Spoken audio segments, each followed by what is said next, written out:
Me conta, se os candidatos que lideram as pesquisas eleitorais se recusam a debater e o tribunal que deveria zelar pela Constituição está justamente não trabalhando muito em favor dela e relativizando o sigilo da fonte jornalística, o que resta do debate público e das regras do jogo democráticas aqui no Brasil? Tá aí uma pergunta interessante, hein, Pedro? Um país apodrecendo aos poucos, né? A gente vai ter que falar sobre isso. Tem muita pergunta aqui difícil para você responder. Vamos ver se vai ter argumento para isso? Dificilmente, mas vamos.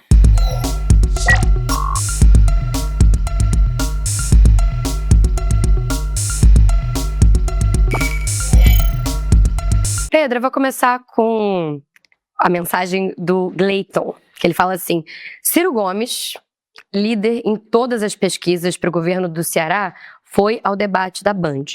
A CM Neto, líder nas pesquisas na Bahia, foi ao debate. Ou seja, o Tarcísio de Freitas não foi a exceção.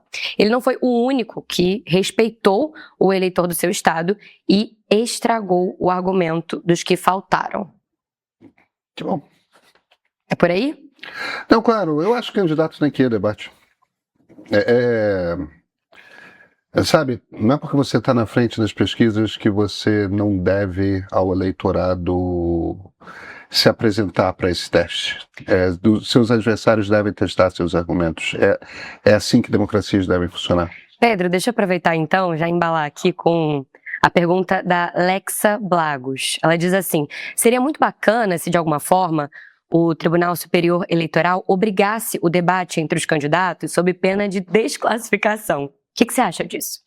A Argentina fez uma lei, eles tinham o mesmo problema de candidato que está na frente, então acha que não deve se apresentar à população para debater suas ideias.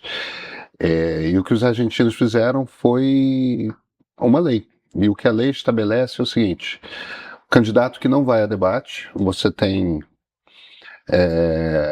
um número mínimo de debates, tem regra para como que o debate... isso que eu ia te perguntar. Você estabelece lá. Você estabelece lá como é que os debates vão acontecer, não é tipo qualquer um que queira fazer um debate.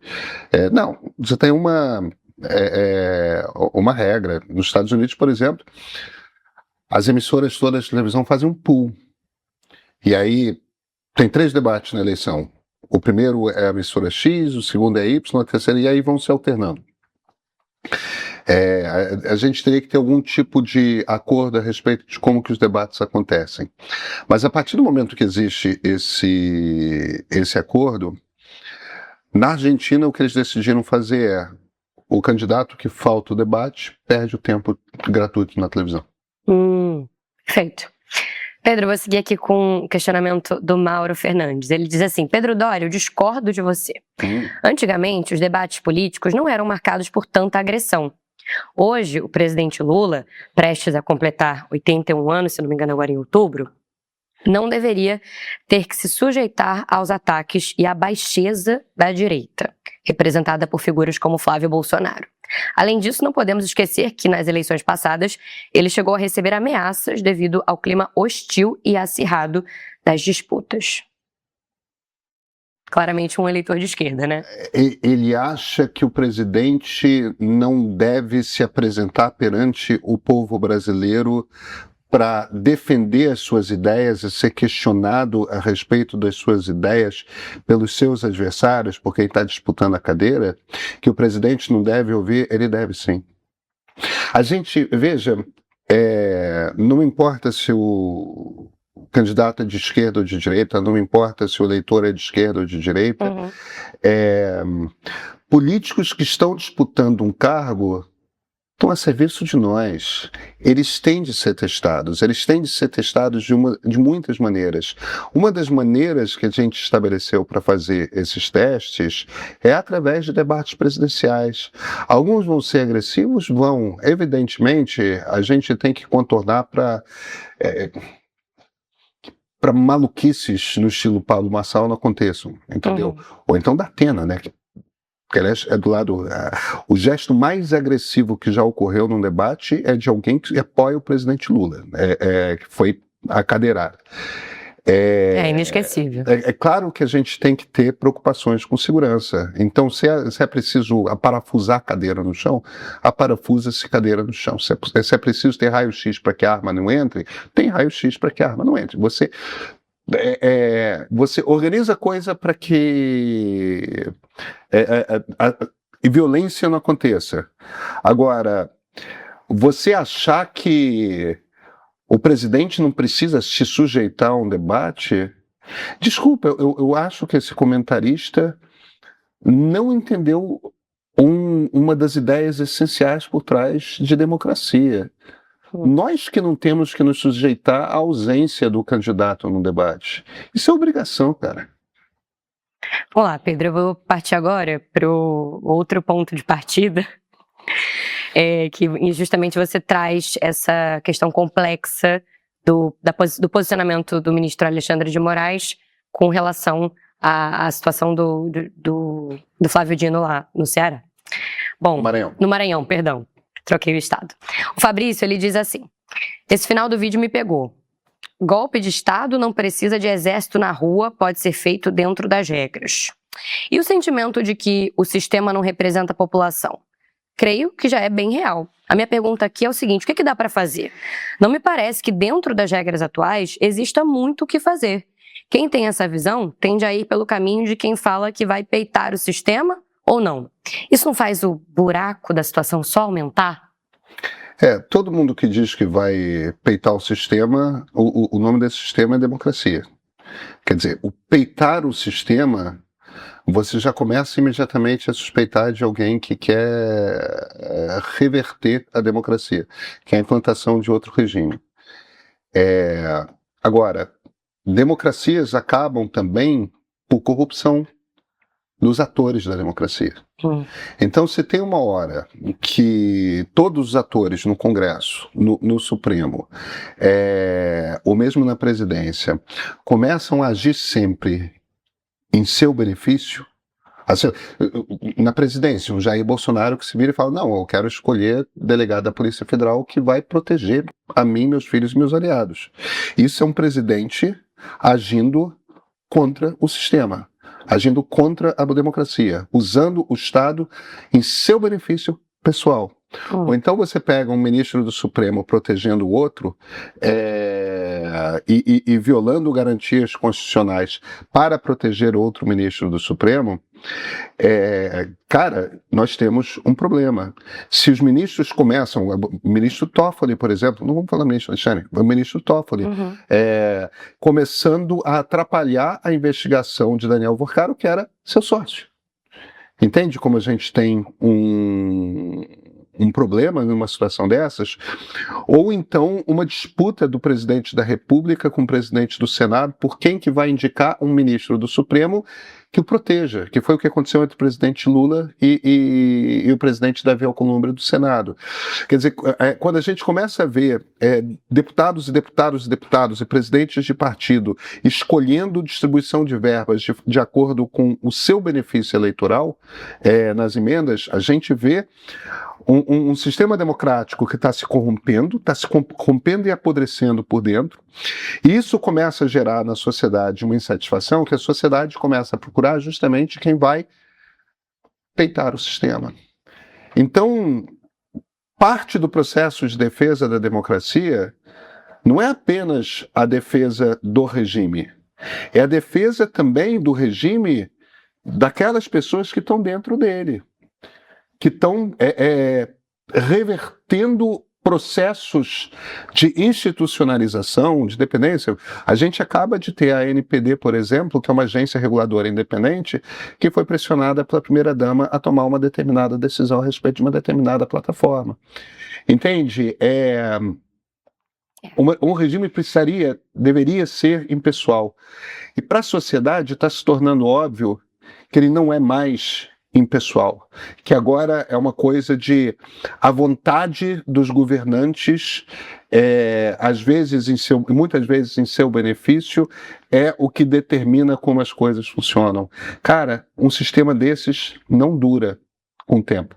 Não é à toa que a gente começa a ver candidato à presidência dizendo, não, só vou obedecer a ordem do Supremo quando eu gostar da ordem. E isso é um baita do buraco que a gente está cavando. Mas agora, Pedro, deixa eu aproveitar para te fazer uma pergunta. Você não acha que a pressão popular, historicamente, sempre de alguma maneira, não faz com que as instituições democráticas sejam reativas e que avancem com determinadas pautas? Qual seria o problema dessa questão pontualmente, assim, agora? Não, mas aí é que tá, Yasmin.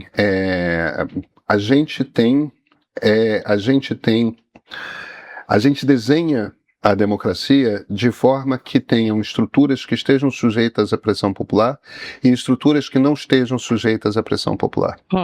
Então, você espera que o presidente da República e o Congresso Nacional esteja sujeito à pressão popular. Certo. Tá certo? Executivo. Agora, você não, executivo e legislativo nesse caso. Mas o ponto tem outras estruturas que você não espera que estejam sujeitas à pressão popular. Por exemplo, o Supremo Tribunal Federal. Por que quando um ministro recebe um mandato, como ministro do Supremo, ele pode ficar ali até 65 anos? Justamente porque não importa se a decisão dele é popular ou não. A decisão dele tem que ser técnica, não popular. O Banco Central. Por que o mandato de um presidente do Banco Central é de 4 anos, não importa o que o presidente queira? Porque a partir do momento que ele entra ali no Banco Central, o objetivo dele é cumprir as metas de inflação, por exemplo. Isso quer dizer que às vezes ele vai ter que elevar juros contra a vontade de quem está no Palácio do Planalto. E ele faz isso. O presidente Gabriel Galípolo faz isso. No caso de uma agência reguladora é a mesma coisa. No caso de uma agência reguladora é a mesma coisa. Ela está ali para seguir as regras cegamente, não importa o que é popular ou não. O que ela precisa é seguir as regras estabelecidas pelo Congresso Nacional. E isso quer dizer, inclusive, uma certa mão leve. No momento, a gente tem uma investigação e acordos sendo costurados pelo Ministério Público de São Paulo e pela Advocacia Geral da União com Discord. Aquilo é o caminho, entendeu? Existe cooperação da plataforma, existe um crime sério que aconteceu, a gente precisa entender que crime sério aconteceu, a gente não sabe sequer com certeza se a live se deu no Discord ou em outras plataformas. A gente sabe que o crime aconteceu em mais de uma plataforma, não só o Discord. Então precisa que a investigação policial termine para a gente entender exatamente o que aconteceu, e a gente precisa cada vez mais de regras gerais no Brasil, não de regra específica de quando a opinião pública está exortada pela primeira-dama, ela se comporta de uma determinada maneira, quando não tem nenhum tipo de comoção popular se comporta de outra maneira, não. A gente precisa de regras de sempre. E não é regra para uma plataforma, é regra para todas as plataformas, de forma uniforme, de forma que a justiça sabe exatamente o que cobrar, quando, de como e de quem, entendeu? E principalmente a gente precisa das plataformas que cooperem com as autoridades. Algumas plataformas, como o Telegram, como o X, são muito difíceis de cooperar. A Meta não é tão difícil, mas às vezes bota lá seus percalços. A turma do Discord, por exemplo, é super cooperativa. Então, a gente precisa de leis, normas, e que elas sejam tocadas de forma uniforme e impessoal por todas as agências e tudo mais. Quer dizer, nesse caso é mais um desses de uma pressão indevida que não deveria acontecer em cima de uma agência independente. Eu vou só retomar aqui o assunto da reportagem que envolveu o Flávio Dino, que levou a essa quebra do sigilo da fonte. O Thiago, ele diz o seguinte, ele pergunta assim: Pedro, o que acontece com você? Se a pessoa alegar ser, entre aspas, blogueiro, pode divulgar fotos da família de um ministro do Supremo, dados da agenda, trajetos da família? E se fosse você? Por favor, Pedro, comparar com a Lava Jato. Foi patético. Não sou eu que diz, é a Constituição, tá? É isso. Simplesmente. Eu vou, inclusive, trazer uma outra posição do Vinícius Andrade, que diz que é advogado e que diz que a leitura que você fez do artigo 5º da Constituição, ela é perfeita. Como em muitos temas, né, prisão em segunda instância, foro privilegiado, etc., a jurisprudência do STF varia de época para época, a depender do ocupante da presidência e dos, entre aspas, anseios populares. O último anseio que se mostrou correto foi a defesa do Supremo no governo passado. Porém, ele passou e os ministros, especialmente o Alexandre de Moraes, parece que não entenderam que o Supremo não vive uma época de ameaça e que não pode aplicar interpretações elásticas da Constituição para a defesa do próprio tribunal. Já não é justificável fazer isso. Já o foi quando a Corte de fato estava ameaçada. Agora, as instituições e decisões como essas servem para justificar aquele que ameaçava, pois prova-se que, em alguma medida, o Supremo rasga e não guarda a Constituição de 88. É por aí? Eu acho que sim. Eu não sei se eu diria rasgar, eu acho que rasgar é um termo um pouco forte, mas a gente tem desconfianças sendo levantadas a respeito de ministros do Supremo que são um problema. Eu vou seguir aqui com um comentário do Francisco. Ele diz assim: Pedro, hoje o que impede o Alexandre de Moraes de, por exemplo, sentenciar alguém à prisão perpétua, ou pior? Pensando no pior caso, se tu fosses o agente designado para fazer cumprir a sentença, o que você faria? Ordem ilegal não se cumpre. Na aviação civil, existe o princípio de que se o copiloto sabe que a ordem do comandante vai levar o avião a cair, ele tem o dever de não respeitar. Vamos lá.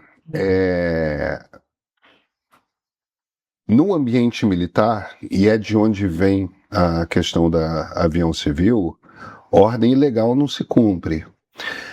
Decisão judicial se cumpre sempre. São coisas diferentes. São coisas completamente diferentes. Decisão judicial a gente cumpre sempre, por um motivo muito simples. Vivemos num estado de leis. Aí você vai se virar e falar, mas aí o que você faz? Primeiro você pode criticar a decisão. Você pode reclamar da decisão. E você pode ir à justiça contestar a decisão.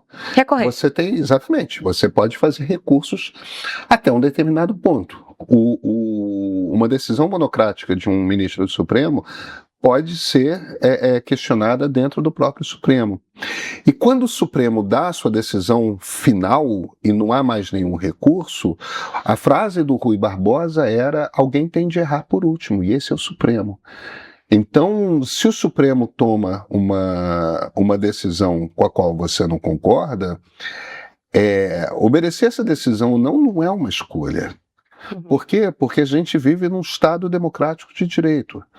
O que é um Estado democrático de direito? O que essa palavra direito está dizendo aí? É que existem leis, essas leis valem da mesma forma para todo mundo.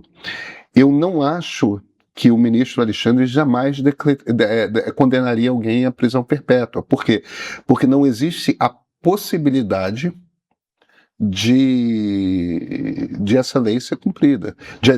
Não existe a possibilidade dessa sentença ser aplicada. Ela não tem valor legal. Sim. Porque essa pena não existe prevista no Código Penal brasileiro. O que não quer dizer que as pessoas não possam ser condenadas a um acúmulo de penas muito longo. Mas aí tem aquele teto ali de 30 Sérgio Cabral. Mas tem um teto de 30 anos de qualquer jeito. Então, o ponto fundamental aqui é o seguinte: tem uma hora que você tem que separar as críticas justas ao Supremo das ameaças de ruptura institucional.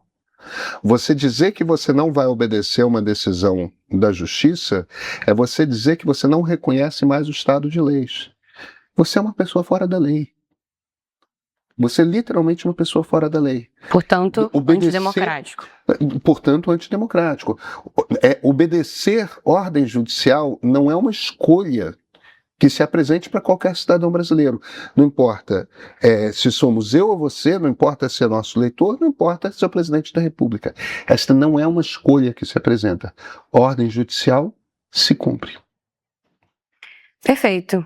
Pedro, acho que eu vou te liberar. Você acha que Mas tá já- merecendo? Não, mas eu não vou questionar. Quando a maré tá boa pra você, é melhor, né, deixar do jeito que tá, né? Jogar parado. É exatamente isso. Perfeito. Assim como tá fazendo o presidente Lula. Vamos colocar dessa maneira. É exatamente o que ele está fazendo. Até semana que vem. O Meio começou com a newsletter que chega na sua caixa de entrada com as principais notícias do dia. Sabe qual é, né? Aquela que você lê em 8 minutos. Depois a gente evoluiu para os vídeos aqui no canal do YouTube. São as análises e programas que mais tarde foram adaptados para áudio, com os podcasts que você pode ouvir lavando louça, na academia, na fila do mercado, cozinhando. E a barra ficou mais alta, porque chegamos às produções audiovisuais com qualidade de cinema em um streaming próprio. São séries e documentários originais e um catálogo exclusivo para eles, os nossos assinantes premium. É assim que o jornalismo do Meio vem crescendo para caber no seu dia, do jeito que fizer sentido para cada um dos nossos leitores se informar. Conheça nosso acervo premium e faça parte de uma comunidade que não apenas consome notícia, mas analisa o que está lendo, ouvindo e assistindo. Assina o Meio Premium.